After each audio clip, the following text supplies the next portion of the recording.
How to withdraw Sweatcoin to GCash. Here's how it works. You want to load up the Sweatcoin app, and right here in the top right you will be able to see your balance. Now first make sure that you have sufficient funds, and if you have enough Sweatcoin ready, then what you have to do is go into the rewards tab, and you have two options.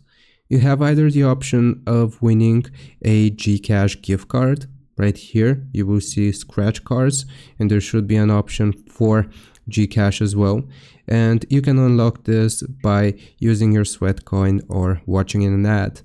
And your second method here, also you want to check for any additional raffles that may include GCash, and your second option is to buy a gift card. You will click on the buy button here at the top, and you will choose the amount which you want to purchase a GCash gift card for.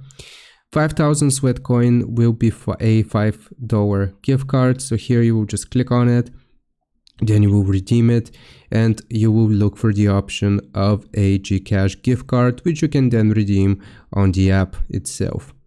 Hope this helps. Leave a like and sub. I'll see you next time.